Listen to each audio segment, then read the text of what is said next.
স্বাগত দীপ্ত সংবাদে আপনাদের সাথে আছি আমি আনোয়ারুল আলম। শুরুতেই জানাবো সংবাদ শিরোনাম। মনোনয়নপত্র বাতিলের বিরুদ্ধে ইসিতে আরও কয়েকজনের আপিল, ন্যায় বিচারের আশা।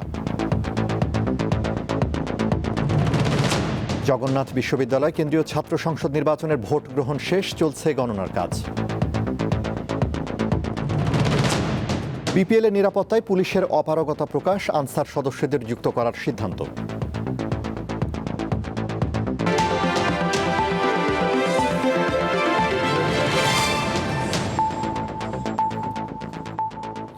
এবারে বিস্তারিত। ত্রয়োদশ জাতীয় সংসদ নির্বাচনে প্রার্থিতা ফিরে পেতে আপিল কার্যক্রমের দ্বিতীয় দিনেও অনেকে আসছেন রাজধানীর আগারগাঁওয়ে নির্বাচন কমিশনে। রিটার্নিং কর্মকর্তাদের সিদ্ধান্তের বিরুদ্ধে আবেদন করছেন প্রার্থীরা। আপিলের প্রথম দিন ইসিতে প্রায় ৭০টি আবেদন জমা পড়ে। তবে ছোটখাটো তথ্য সংশোধনের ক্ষেত্রে প্রার্থীদের সময় দেওয়া হচ্ছে। আগামী ৯ জানুয়ারি পর্যন্ত আপিল আবেদন গ্রহণ করা হবে। 10 থেকে 18 জানুয়ারি পর্যন্ত আপিলগুলো নিষ্পত্তি করবে কমিশন। প্রার্থিতা প্রত্যাহারের শেষ সময় নির্ধারণ করা হয়েছে 20 জানুয়ারি। ইসির তথ্য মতে মনোনয়নপত্র যাচাই বাছাই শেষে 723 জন প্রার্থীর মনোনয়ন বাতিল করেন সংশ্লিষ্ট রিটার্নিং কর্মকর্তারা। এতে বৈধ প্রার্থীর সংখ্যা দাঁড়িয়েছে 1842 জন। তফসিল অনুযায়ী আগামী 12 ফেব্রুয়ারি ত্রয়োদশ জাতীয় সংসদ নির্বাচনের ভোট গ্রহণ অনুষ্ঠিত হবে।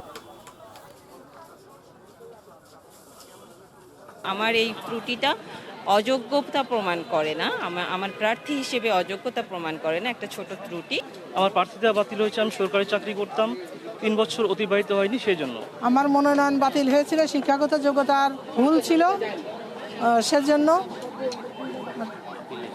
আপিলের সুযোগ পেয়েছি, আমি আপিল করেছি।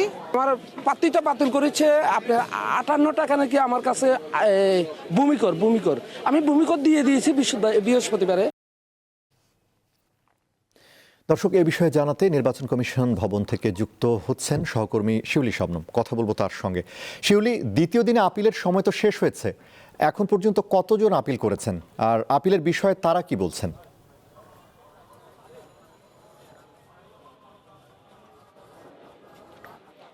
আনোয়ারুল, এখন ঠিক 5টা বেজে 2 মিনিট। এর মধ্য দিয়ে আসলে আনুষ্ঠানিকভাবে ইসিতে আপিলের যে বিষয় সে কার্যক্রম শেষ হয়েছে।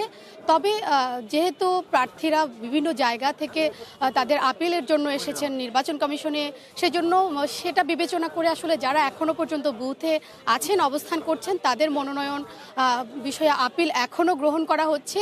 এবং এখন পর্যন্ত আমি যদি আপনাকে জানাই যে এখন পর্যন্ত 116টি আপিল গ্রহণ করা হয়েছে, অর্থাৎ 2 দিনে এখন পর্যন্ত 158টি আপিল আবেদন গ্রহণ করেছে নির্বাচন কমিশন।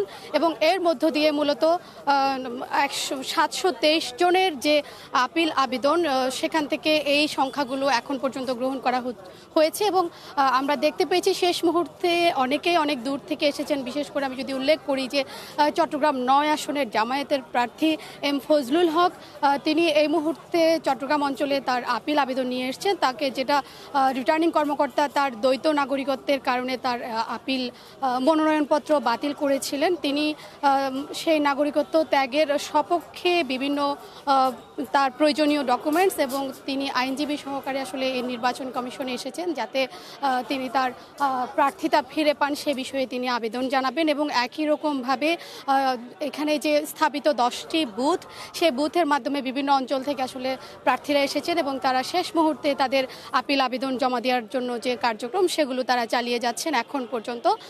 এবং প্রার্থীদের সাথে আমরা কথা বলেছি, তারা বেশিরভাগ প্রার্থী এবং অধিকাংশ প্রার্থী আসলে যেটা মনে করছেন, তারা আসলে নির্বাচন কমিশনের এই আপিল আবেদনের মধ্য দিয়ে তারা আসলে ন্যায় বিচার পাবেন। এবং আপনাকে আরেকটা যে বিষয় উল্লেখ করতে চাই যে আসলে প্রার্থীরা আপিল আবেদন জমা দেওয়ার পাশাপাশি তারা যে বিষয় নিয়ে উদ্বেগ প্রকাশ করছেন, তারা এখন মনে করছেন যে নির্বাচন কমিশন এখনও পর্যন্ত বিভিন্ন এলাকায় প্রার্থীদের প্রয়োজনীয় যে সুরক্ষা দেয়া, তাদের নিরাপত্তা নিশ্চিত করা, সেটা আসলে তারা এখনও পর্যন্ত করতে পারেননি।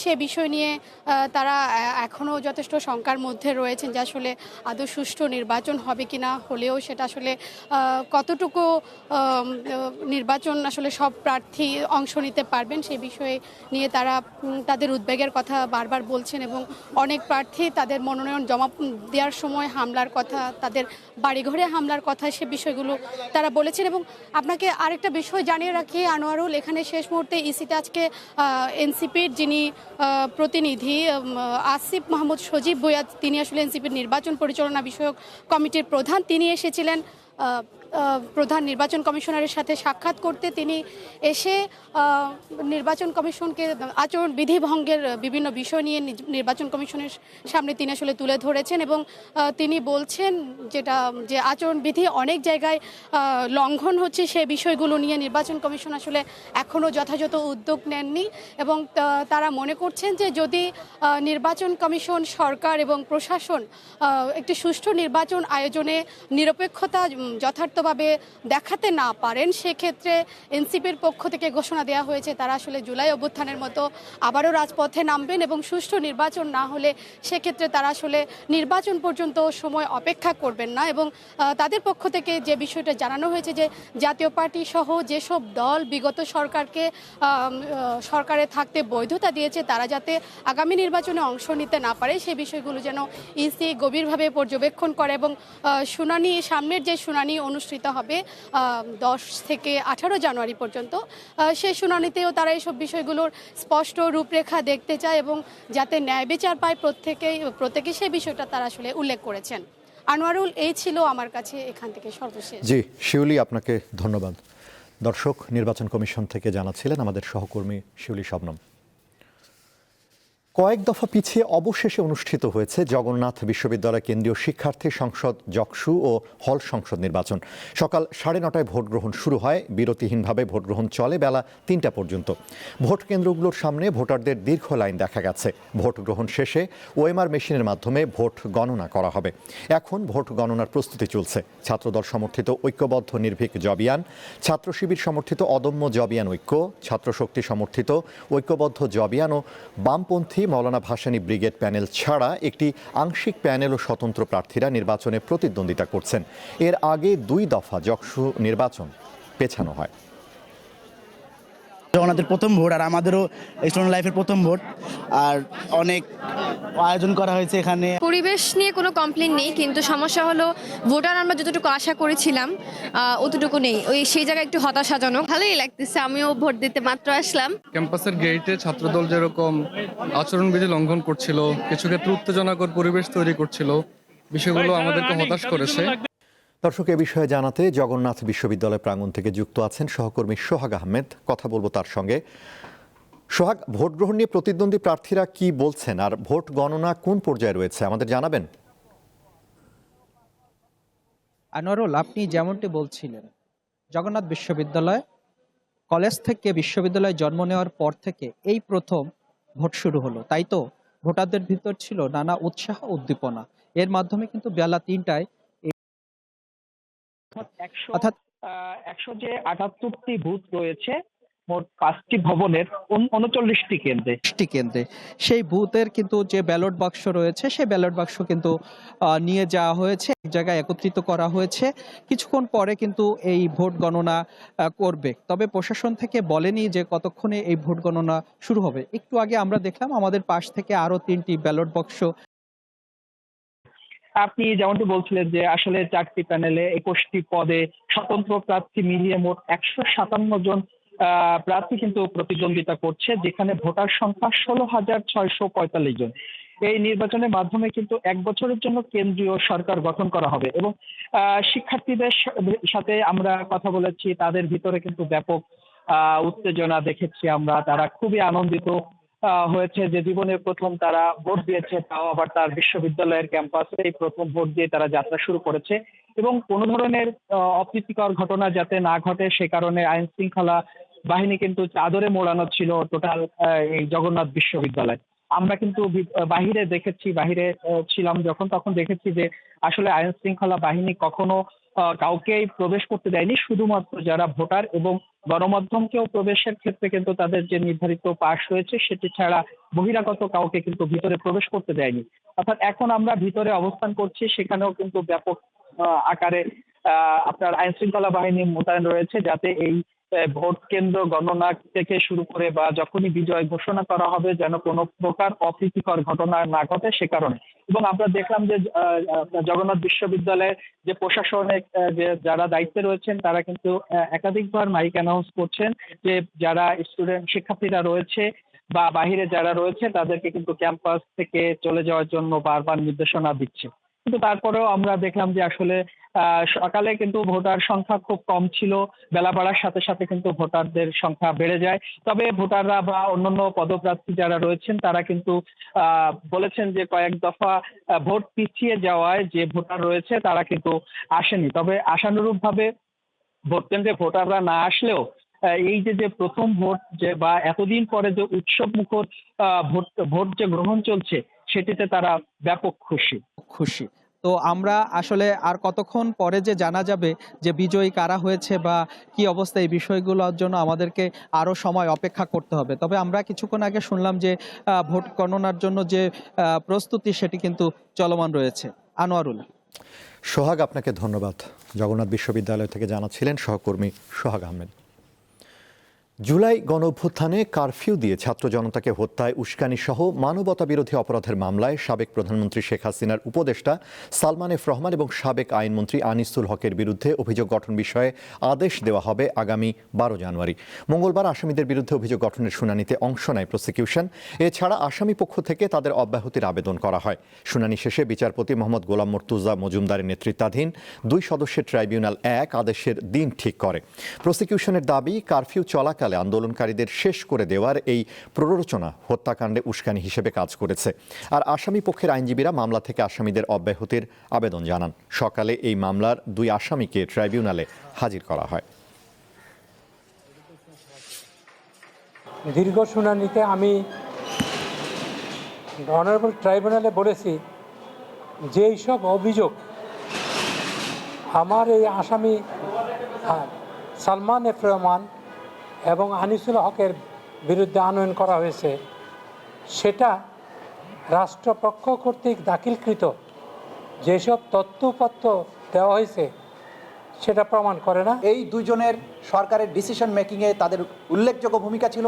এই গণহত্যা কারফিউ দিয়ে মানুষকে নিশ্চিহ্ন করে দেওয়ার যে পরিকল্পনার সাথে তারা জড়িত ছিলেন, তারা ইনসাইট করেছেন, অ্যাবেট করেছেন, প্ল্যান করেছেন এবং সেগুলোর এক্সিকিউশনের ব্যাপারে কাজ করেছেন। সুতরাং তাদের বিরুদ্ধে প্রাইমা ফেসি যে এভিডেন্স এসছে তার ভিত্তিতে তাদের বিরুদ্ধে চার্জ গঠন করা ছাড়া কোনো বিকল্প নাই। তৈরি পোশাক খাতের একক সবচেয়ে বড় বাজার যুক্তরাষ্ট্রে রপ্তানি কমেছে শতকরা 2.88%। বিশ্লেষকরা বলছেন, মার্কিন বাজারে চাহিদা কমে যাওয়া এবং পাল্টা শুল্ক আরোপের ফলে বিশ্ববাজারে প্রতিযোগিতার ধরনের বড় পরিবর্তন এসছে। পাল্টা শুল্ক কমলেও প্রতিবেশী দেশগুলোর তুলনায় রপ্তানিতে সুবিধা আদায় করতে পারেনি বাংলাদেশ। পোশাক খাত নিয়ে 3 পর্বের ধারাবাহিকের দেখুন দ্বিতীয় পর্ব। প্রতি বছর প্রায় $8 বিলিয়ন পোশাক যুক্তরাষ্ট্রের বাজারে রপ্তানি হয়। একক বাজার হিসেবে এটি বাংলাদেশের সবচেয়ে বড় বাজার। যুক্তরাষ্ট্রে বাংলাদেশের পোশাক রপ্তানিতে বর্তমানে গড়ে 36.5% থেকে 35% শুল্ক কার্যকর রয়েছে, যা আগে ছিল প্রায় 16.5%। জুলাই থেকে নতুন ট্যারিফ কার্যকর হওয়ার পর যুক্তরাষ্ট্রের বাজারে রপ্তানির নেতিবাচক চিত্র ফুটে উঠেছে। রপ্তানি উন্নয়ন ব্যুরো ইপিবির তথ্য অনুযায়ী চলতি অর্থ বছরের আগস্ট থেকে অক্টোবর পর্যন্ত মার্কিন বাজারে তৈরি পোশাক রপ্তানি হয়েছে $1.79 বিলিয়ন, যা আগের অর্থ বছরের একই সময়ের তুলনায় $53 মিলিয়ন বা 2.88% কম। শিল্প মালিকরা বলছেন, যুক্তরাষ্ট্রের মূল্যস্ফীতি এবং উচ্চ সুদের হারের কারণে ক্রেতাদের ব্যয় করার ক্ষমতা কমেছে, যার সরাসরি প্রভাব পড়েছে দেশের পোশাক খাতে।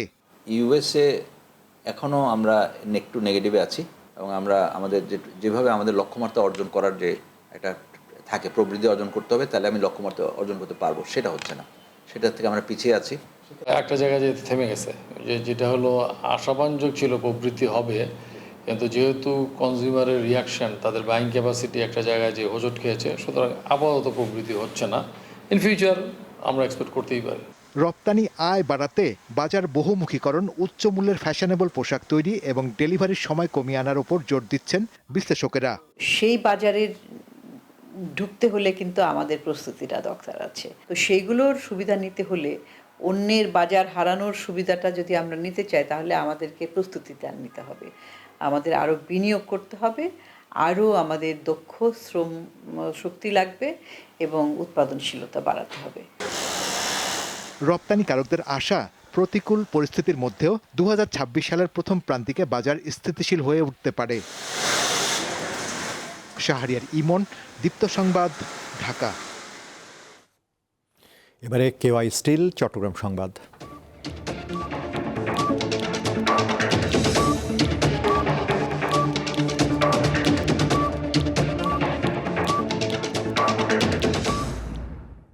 আসন্ন নির্বাচন নিয়ে কোনো শঙ্কা নেই বলে জানিয়েছেন নির্বাচন কমিশনার আবুল ফজল মোহাম্মদ সানাউল্লাহ। ত্রয়োদশ জাতীয় সংসদ নির্বাচন উপলক্ষে চট্টগ্রাম জেলার ভিজিলেন্স টিমের সাথে মতবিনিময় সভায় প্রধান অতিথির বক্তব্যে এ কথা জানান তিনি।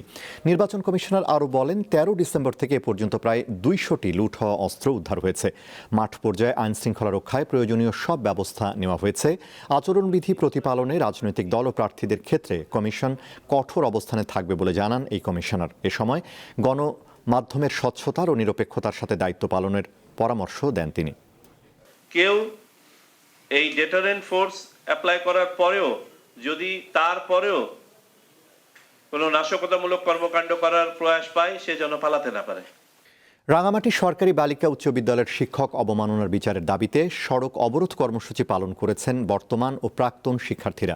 দুপুরে তবলছড়ি আসাম বস্তি সড়ক অবরোধ করেন তারা। এতে সড়কটিতে যান চলাচল বন্ধ হয়ে যায়। শিক্ষার্থীরা বলেন, গত 4 জানুয়ারি বিদ্যালয়ের কিছু শিক্ষার্থী ফেল করায় শিক্ষকদের বিরুদ্ধে নানা অভিযোগ এনে শিক্ষকদের লাঞ্ছিত করা হয়। এর প্রতিবাদে তাদের এই অবস্থান। রাঙামাটি সরকারি বালিকা উচ্চ বিদ্যালয়ের ভারপ্রাপ্ত প্রধান শিক্ষক মোহাম্মদ কবির হোসেন জানান, ফেল করা শিক্ষার্থীরা খাতা পুনরায় দেখা হবে, কিন্তু পুনরায় পরীক্ষার বিষয়ে 7 জানুয়ারি সিদ্ধান্ত হবে বলেও জানান তিনি। কেন্দ্র দখল করতে আসলে প্রতিহত করার হুঁশিয়ারি দিয়েছেন এনসিপির দক্ষিণাঞ্চলের মুখ্য সংগঠক হাসনাত আব্দুল্লাহ। আগ্রাসন বিরোধী পদযাত্রার অংশ হিসেবে কুমিল্লার দেবিদ্বারে এক উঠান বৈঠকে তিনি এমন হুঁশিয়ারি দেন। সকালে দেবিদ্বারের জাফরগঞ্জ ইউনিয়নের বিভিন্ন এলাকায় ঘোরেন কুমিল্লা 4 আসনে 10 দলীয় জোটের প্রার্থী হাসনাত আব্দুল্লাহ। টাকার কাছে বিক্রি না হয়ে যারা দুর্নীতি করে, টেন্ডারবাজি করে, তাদের ভোট না দেওয়ার আহ্বান জানান তিনি।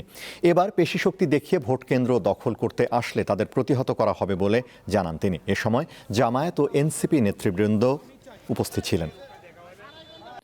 বাংলাদেশের সমুদ্র সীমায় নতুন 65 প্রজাতির জলজ প্রাণীর সন্ধান পেয়েছেন গবেষকরা। সামুদ্রিক মৎস্য সম্পদ ও ইকোসিস্টেমের ওপর পরিচালিত জরিপ ও গবেষণা প্রতিবেদন মঙ্গলবার প্রধান উপদেষ্টার কাছে জমা দিয়েছে এ সংক্রান্ত কমিটি। ওই প্রতিবেদনে এ তথ্য তুলে ধরা হয়েছে। গত বছরের 21 আগস্ট থেকে 21 সেপ্টেম্বর পর্যন্ত এ জরিপ চালানো হয়। 8টি দেশের 25 জন বিজ্ঞানী জরিপ পরিচালনা করেন, যার মধ্যে 13 জন বাংলাদেশের। অধ্যাপক সাইদুর রহমান বৈঠকে গবেষণা সংক্রান্ত তথ্য উপাত্ত তুলে ধরেন। তিনি জানান, বাংলাদেশে গভীর সমুদ্র জেলিফিশের আধিক্য বেড়ে গেছে। এটা সামুদ্রিক ভারসাম্য নষ্ট করছে বলে উপদেষ্টা পরিষদে আলোচনা হয়। এছাড়া সাগরের 2000 মিটার গভীরতায় প্লাস্টিক পাওয়া যাওয়ায় গভীর উদ্বেগ প্রকাশ করা হয় বৈঠকে। আন্তর্জাতিক, ভেনেজুয়েলার প্রেসিডেন্ট নিকোলাস মাদুরো তার স্ত্রী সিলিয়া ফ্লোরেসকে যুক্তরাষ্ট্রের নিউ ইয়র্কের একটি ফেডারেল আদালতে উপস্থাপন করা হয়েছে। স্থানীয় সময় সোমবার আদালতে হাজির করা হলে নিজেকে নির্দোষ দাবি করেন মাদুরো। যুক্তরাষ্ট্রের প্রেসিডেন্ট ডোনাল্ড ট্রাম্পের নির্দেশে পরিচালিত এক অভিযানে বন্দী হওয়ার পর এই প্রথম তাকে জনসমক্ষে আনা হলো। রয়টার্স জানায়, আদালতে একজন দোভাষীর মাধ্যমে মাদুরো বলেন তিনি একজন ভদ্র মানুষ এবং এখনও সে ভেনেজুয়েলার প্রেসিডেন্ট। তবে বক্তব্য শেষ হওয়ার আগেই বিচারক তাকে থামিয়ে দেন। 63 বছর বয়সী মাদুরোর বিরুদ্ধে মাদক, সন্ত্রাসবাদ এবং ধ্বংসাত্মক সরঞ্জাম রাখার মতো 4টি গুরুতর অপরাধের অভিযোগ আনা হয়েছে। মাদুরোর স্ত্রী ফ্লোরেসও আদালতে নিজেকে নির্দোষ দাবি করেন। আগামী 17 মার্চ মামলার পরবর্তী তারিখ ধার্য করেছে আদালত। খেলার খবর, বাংলাদেশ প্রিমিয়ার লিগ বিপিএল-এ সিলেট পর্বের বাকি ম্যাচগুলোতে নিরাপত্তা দিতে অপারগতা প্রকাশ করেছে সিলেট মেট্রোপলিটন পুলিশ। এরই মধ্যে নিরাপত্তায় পরিবর্তন আনার কথা জানিয়ে বিসিবিকে চিঠিও দিয়েছে তারা। এজন্য কিছু পুলিশ সদস্য কমিয়ে আনসার সদস্য যুক্ত করার সিদ্ধান্ত নেওয়া হচ্ছে। মোস্তাফিজুর রহমানের আইপিএল ইস্যুকে হালকাভাবে নেয়নি বিসিবি। আইসিসিকে বিশ্বকাপের ভেন্যু পরিবর্তনের চিঠি দেওয়ার মাঝেই বিপিএল নিয়ে নতুন চিন্তায় বাংলাদেশ ক্রিকেট বোর্ড। চট্টগ্রাম পর্ব বাতিলের পর সিলেট পর্বের ম্যাচ পরিচালনা করা বেশ কষ্টসাধ্য হয়ে যাচ্ছে বিসিবির। নতুন করে সামনে এসেছে নিরাপত্তার ইস্যু। জাতীয় নির্বাচন সামনে রেখে ব্যস্ততা বাড়ায় ও সর্বস্তরের মানুষের নিরাপত্তা নিশ্চিত করতে সিলেটে পুলিশ সদস্যদের প্রান্তিক পর্যায়ে মোতায়েন করা হবে বলে জানিয়েছে সিলেট মেট্রোপলিটন পুলিশ। নিজেদের অপারগতার কথা জানিয়ে বিসিবিকে এরই মধ্যে চিঠি দিয়েছে তারা। এতে বিকল্প নিরাপত্তা ব্যবস্থা রাখার অনুরোধও জানানো হয়েছে। এদিকে পুলিশের নিরাপত্তা কমলেও অন্যান্য বাহিনী তা পুষিয়ে দেবে বলে জানিয়েছে স্টেডিয়াম কর্তৃপক্ষ। দেশে আপনারা জানেন একটা নির্বাচন আছে, নির্বাচন থেকে পুলিশের আসলে বিভিন্ন দিকে ডেভেলপমেন্ট বেড়ে গেছে। মানে আমাদের খেলায় ওনারা দিচ্ছেন না, কথাটা ঠিক না, ওনারা দিচ্ছেন, ওনারা একটু রিডিউসড করছেন, যেটা অন্যান্য ফোর্স দিয়ে ওটা কভার করা হবে। আমাদের নিরাপত্তা ব্যবস্থাটা ঠিক একই থাকবে, জাস্ট পুলিশের পরিবর্তে আরো অন্যান্য যে বাহিনী আছে, অন্যান্য বাহিনীর কিছু সদস্য এই জায়গাটা পূরণ করবেন, পুলিশের অবস্থানও থাকবে। তবে বিসিবির পরিচালক রাহাত শামস বলছেন, বিপিএল উপলক্ষে সিলেটের নিরাপত্তা ব্যবস্থা কমানো হয়নি। নিরাপত্তা কোথাও কমাচ্ছি না। 4 তারিখ পর্যন্ত সিলেটের খেলা ছিল, তারপরে চিটাগাংয়ের খেলা ছিল। একটা শিফটিংয়ের একটা রিকোয়ারমেন্ট তো আছেই। সেই শিফটিংয়ের রিকোয়ারমেন্টটার সময় আসছে, আসার পরে আমাদের এসএমপি যেটা ওইখান থেকে আসছে যে ওনাদের এই নর্মাল যে ফোর্স সেটা ওনারা ধরেন আজকে থেকে দিতে পারবে না। নতুন করে আলোচনা হয়েছে, চিঠি চালাচালি হয়েছে, আবার নতুন সেট আপ করতে হয়েছে আর কি। তো এখানে কোনো কমতির নাই কিছু। এবারের বিপিএলে সিলেটে 24টি ম্যাচ হওয়ার কথা রয়েছে। পারভেজ খোকন, দীপ্ত স্পোর্টস।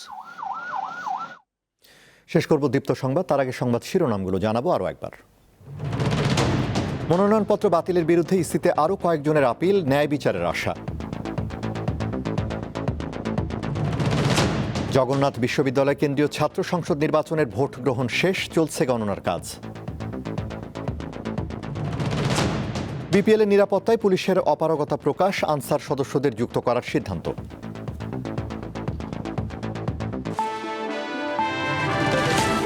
এই ছিল এখনকার মতো। আমাদের পরবর্তী দীপ্ত সংবাদ সন্ধ্যা 6টা 40 মিনিটে দেখার আমন্ত্রণ। এছাড়া আরও তথ্য বিনোদনের খবর পেতে যুক্ত থাকুন দীপ্তর ডিজিটাল প্ল্যাটফর্মগুলোতে। ধন্যবাদ।